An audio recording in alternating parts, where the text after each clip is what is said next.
तुमच्या शेताचा बांध कुणीतरी मुद्दाम नांगरलाय का?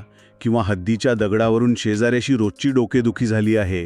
एका छोट्याशा चुकीमुळे किंवा फक्त माहिती नसल्यामुळे पिढ्यानपिढ्या जपलेल्या जमिनीचा तुकडा गमवायची भीती वाटते. घाबरू नका.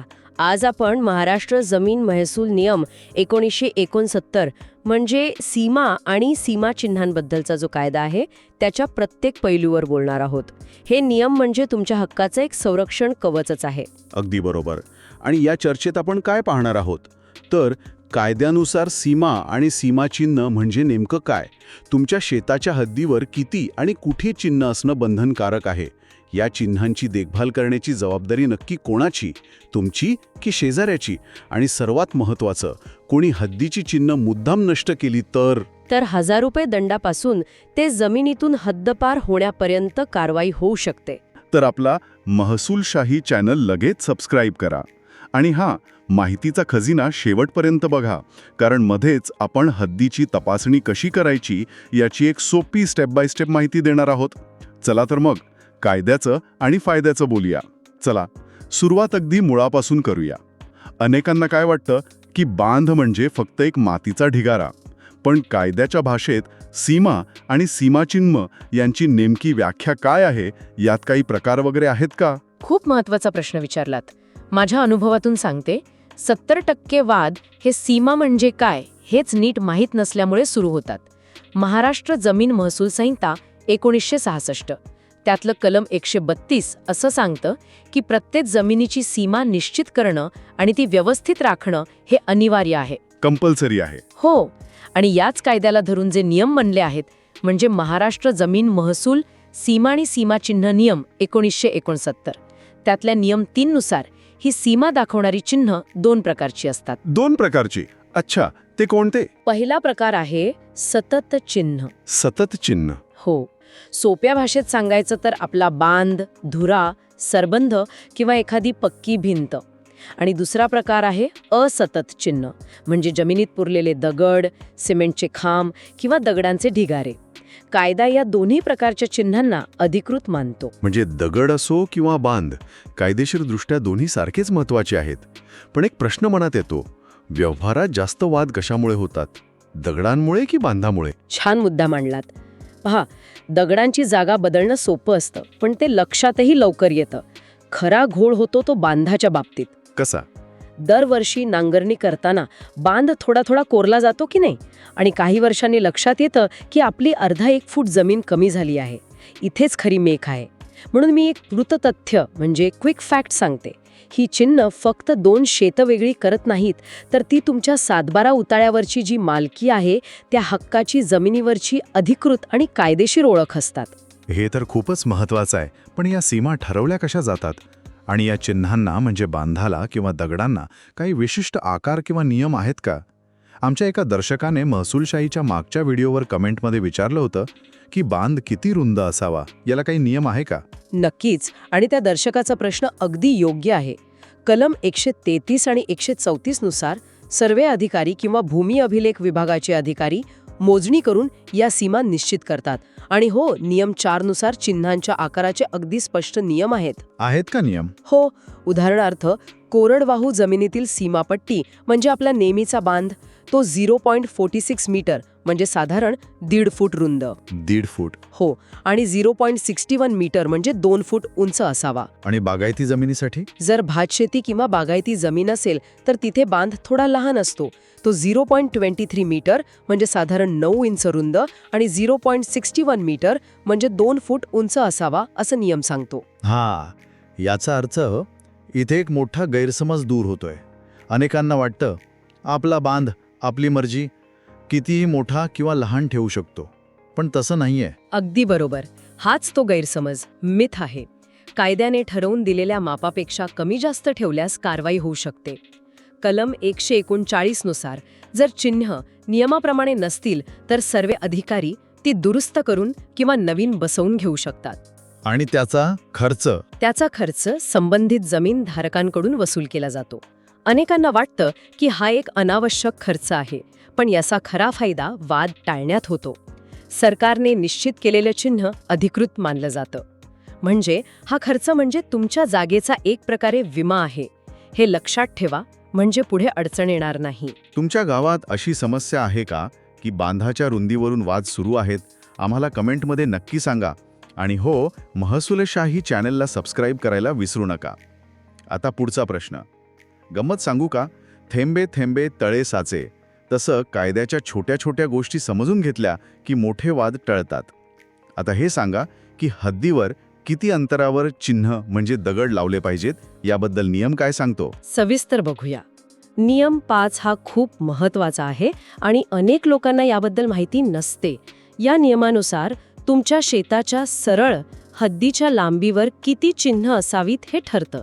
पहिलं म्हणजे जर तुमच्या शेताची सरळ हद्द 252.46 मीटरपेक्षा कमी असेल. म्हणजे साधारण 800 फुटांपेक्षा कमी. हो, तर मध्यचिन्ह गरजेचं नाही, पण प्रत्येक वळणावर किंवा कोपऱ्यावर दगड असणं बंधनकारक आहे. आणि त्यापेक्षा जास्त लांबी असेल तर? बरोबर. जर हद्द 252.46 मीटर ते 504.92 मीटर म्हणजे साधारण 1650 फूट असेल, तर त्या सरळ रेषेच्या बरोबर मध्यभागी एक चिन्ह, म्हणजे एक दगड असणं अनिवार्य आहे. आणि जर हद्द 504.92 मीटरपेक्षा जास्त असेल, तर दर 201.71 मीटर अंतरावर म्हणजे साधारण प्रत्येक 660 फुटावर एक चिन्ह लावणं बंधनकारक आहे. ही तर अगदी अचूक आणि तांत्रिक माहिती आहे. पण मला सांगा, हे आकडे शेतकऱ्यांच्या लक्षात कसे राहणार? तुमचा मुद्दा बरोबर आहे. हे आकडे पाठ करायची गरज नाही. महत्वाचं हे आहे की तुमच्या जमिनीच्या नकाशात ही चिन्ह कुठे आहेत हे दाखवलेलं असतं. जेव्हा शंका येईल तेव्हा नकाशा काढून पाहायचा. इतकंच नाही, नियम 6 नुसार जर सर्वे नंबरमधून एखादा रस्ता, ओढा किंवा नाला जात असेल, तर त्याच्या दोन्ही बाजूंना सीमेवर दगड लावावे लागतात. हो का? हो, जेणेकरून रस्त्याची जागा कोणी अतिक्रमित करू नये. वा, ही माहिती तर खूपच उपयोगी आहे. तुम्ही नकाशाचा उल्लेख केला, त्यावरूनच मला पुढचा प्रश्न विचारायचा आहे. समजा एखाद्या शेतकऱ्याला आता स्वतःच्या शेताच्या हद्दी आणि चिन्ह बरोबर आहेत की नाही हे तपासायचं असेल, तर त्यांनी काय पावलं उचलावीत? एक सोपी चेकलिस्ट सांगाल का? हो, नक्कीच. माझ्या अनुभवातून एक सोपी पद्धत सांगते. गोंधळून न जाता ही स्टेप बाय स्टेप चेकलिस्ट वापरा. पायरी 1, कागदपत्रे गोळा करा. तुमचा ताजा सातबारा आणि सर्वात महत्त्वाचं म्हणजे तुमच्या जमिनीचा मोजणी नकाशा. टिप्पण किंवा गट नकाशा? हो, तो तलाठी किंवा भूमी अभिलेख कार्यालयातून काढा. पायरी 2, प्रत्यक्ष पाहणी करा. तो नकाशा घेऊन प्रत्यक्ष बांधावरून फिरा. नकाशातील वळणं, कोपरे आणि प्रत्यक्ष जमिनीवरचे बांध किंवा दगड जुळतायत का ते शांतपणे तपासा. पायरी 3, चिन्हांची मोजणी करा. तुमच्या हद्दीच्या लांबीनुसार नियम 5 प्रमाणे दगड किंवा चिन्ह योग्य अंतरावर आहेत का हे तपासा. टेप लावून मोजलं तरी चालेल. आणि पायरी 4, शंका असल्यास अर्ज करा. जर तुम्हाला कागदपत्रांमध्ये आणि प्रत्यक्ष जागेवर काही तफावत आढळली, तर वाद घालण्याऐवजी लगेच तहसीलदारांकडे अर्ज करा. कुठल्या कलमानुसार? महाराष्ट्र जमीन महसूल संहितेच्या कलम 136 नुसार हद्द कायम मोजणीसाठी रीतसर अर्ज करा. सरकारी मोजणी हाच यावरचा सर्वोत्तम उपाय आहे. वा, म्हणजे थोडक्यात आधी कागदपत्र तपासा, मग प्रत्यक्ष जागेवर जाऊन पहा आणि तरीही शंका वाटली तरच सरकारी मदत घ्या. हा क्रम महत्वाचा आहे. ही टीप ऐकल्यानंतर तुम्ही तुमच्या शेताच्या हद्दीची पाहणी करणार का? कमेंट सेक्शनमध्ये नक्की सांगा. आता पुढचा एक नेहमीचा वादाचा मुद्दा, तुझं माझं जमेना आणि तुझ्या वाचून करमेना, अशी गत अनेकदा शेजारी शेजारी होते. तर 2 शेतांच्या मधल्या सामायिक बांधाची किंवा चिन्हांची देखभाल करण्याची जबाबदारी कायद्याने कोणावर टाकली आहे? हा लाखमोलाचा प्रश्न आहे, कारण 90% भांडणं याच जबाबदारीवरून होतात. कलम 140 नुसार प्रत्येक जमीनधारक स्वतःच्या हद्दीच्या चिन्हांसाठी वैयक्तिकरित्या जबाबदार असतो. पण नियम 9 मध्ये सामायिक बांधाबद्दल अधिक स्पष्टता दिली आहे. सामान्यतः ज्या 2 शेजाऱ्यांमध्ये सामायिक बांध आहे, त्यापैकी ज्याच्या जमिनीचा सर्वे नंबर किंवा गट नंबर कमी आहे, हो, त्या धारकावर देखभालीची जबाबदारी येते. एक मिनिट, हे जरा विचित्र नाही का? म्हणजे ज्याचा सर्वे नंबर कमी आहे त्याची जबाबदारी, पण हे तर निव्वळ नशिबावर अवलंबून झालं. यामागे काही तर्क आहे की हे फक्त एक सोयीचा नियम आहे? तुम्ही अगदी अचूक प्रश्न विचारलात. हे नशिबावर अवलंबून नाही, यामागे एक प्रशासकीय सोय आहे. जेव्हा जमिनींची मोजणी होते तेव्हा एका दिशेने क्रमांक दिले जातात. त्यामुळे जबाबदारी कोणाची हे ठरवण्यासाठी एक निश्चित निकष असावा, यासाठी हा नियम बनवला आहे. गोंधळ टाळण्यासाठी हा एक सोपा मार्ग आहे. अच्छा. पण यात एक महत्त्वाची तरतूद आहे. जर जिल्हाधिकाऱ्याला वाटलं तर ते दोघांवर संयुक्त जबाबदारी टाकू शकतात किंवा ती जबाबदारी वाटूनही देऊ शकतात. म्हणजे जबाबदारी निश्चित केलेली आहे, फक्त ती आपल्याला माहीत असायला हवी. बरोबर. आणि इथे एक द्रुत तथ्य म्हणजे क्विक फॅक्ट आहे. फक्त जमीन मालकच नाही, तर कलम 140 नुसार गाव अधिकारी आणि तलाठी यांना सुद्धा तुमच्या हद्दीच्या चिन्हांचं संरक्षण करण्याचे अधिकार आणि जबाबदारी दिलेली आहे. खरंच? हो, जर कोणी चिन्ह खराब करत असेल तर ते हस्तक्षेप करू शकतात. त्यामुळे तुम्हाला काही अडचण आल्यास तुम्ही तलाठ्याकडे तक्रार करू शकता. आता सर्वात महत्त्वाच्या आणि गंभीर मुद्द्याकडे येऊया. अनेकदा मुद्दामहून बांध कोरला जातो किंवा हद्दीचा दगड रात्रीतून गायब होतो. अशा वेळी कायदा काय म्हणतो?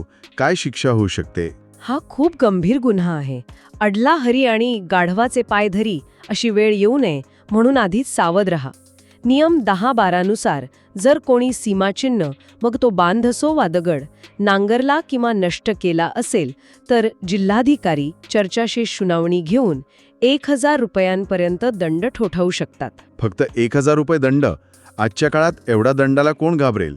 याने तर गुन्हा करणाऱ्याचं फावेल. तुमचा मुद्दा बरोबर आहे. 1000 रुपये आजच्या काळात मोठी रक्कम वाटत नाही आणि म्हणूनच अनेक जण याकडे दुर्लक्ष करतात. पण कायद्याचा खरा हिसका इथे बसत नाही. ही तर फक्त सुरुवात आहे. मग त्याहून गंभीर तरतूद आहे कलम 138 मध्ये. यानुसार सीमानिश्चिती झाल्यानंतर जर कोणी चुकीच्या पद्धतीने ताबा मिळवला असेल तर त्या व्यक्तीला जमिनीतून हद्दपार केले जाऊ शकते, म्हणजे बेदखल केले जाऊ शकते. काय सांगताय? म्हणजे फक्त दंड नाही तर जमिनीचा ताबाही सोडावा लागू शकतो? अगदी बरोबर. यासाठी 1 वर्षाच्या आत दिवाणी न्यायालयात दावा दाखल करावा लागतो. इथे मी एक किस्सा सांगते. माझ्याकडे एक केस आली होती 2 सख्ख्या भावांची. फक्त अर्धा फूट बांधावरून वाद सुरू झाला. प्रकरण तहसील, मग प्रांत, मग जिल्हाधिकारी आणि शेवटी कोर्टात गेलं. बापरे. तब्बल 8 वर्ष चाललं. दोन्ही बाजूंचे लाखो रुपये वकिलांवर आणि तारखांवर खर्च झाले. शेवटपर्यंत निकाल लागला नाही, पण भाऊपण, नाती आणि पैसा सगळं वाया गेलं. त्या अर्धा फुटाच्या तुकड्याची किंमत त्यांना लाखो रुपयात पडली. अरे देवा. हो, त्यामुळे छोट्याशा जागेसाठी मोठा संघर्ष टाळलेलाच बरा. तर आज आपण पाहिलं की शेताच्या सीमा आणि सीमाचिन्हांना कायद्यात किती महत्त्व आहे. आपण त्यांची व्याख्या, त्यांचे आकार आणि अंतराचे नियम, देखभालीची जबाबदारी आणि सर्वात महत्त्वाचं म्हणजे नियम मोडल्यास होणारी कठोर कारवाई याबद्दल सविस्तर बोललो. कायद्याचं ज्ञान हीच तुमची सर्वात मोठी ताकद आहे. वाद घालण्यापेक्षा कायद्याचा मार्ग नेहमीच श्रेष्ठ असतो. आपला महसूलशाही यूट्यूब चॅनल तुमच्यासाठीच आहे. लगेच सबस्क्राईब करायला विसरू नका. आणि पुढच्या भागात आपण कोणत्या विषयावर बोलावं हे आम्हाला कमेंटमध्ये नक्की सुचवा. आमच्या व्हॉट्सॲप आणि टेलिग्राम ग्रुपमध्ये सामील होऊन रोज नवीन माहिती मिळवा. लिंक्स खाली डिस्क्रिप्शनमध्ये आहेत. आणि हा व्हिडिओ आपल्या मित्रांना गावातल्या व्हॉट्सॲप ग्रुपमध्ये जरूर फॉरवर्ड करा, जेणेकरून ही महत्त्वाची माहिती सर्वांपर्यंत पोचेल. आपणही कोणाची तरी मदत करून आशीर्वाद कमवा. व्हिडिओ आठवणीने इतरांनाही जरूर शेअर करा, कारण महसूलशाही म्हणजे ज्ञानाची मोफत नदी, जी प्रत्येक गरजू व्यक्तीपर्यंत पोचली पाहिजे. आज इथेच थांबूया. लवकरच भेटू पुढील भागात एका नवीन आणि महत्त्वाच्या विषयासोबत. धन्यवाद. जय महाराष्ट्र.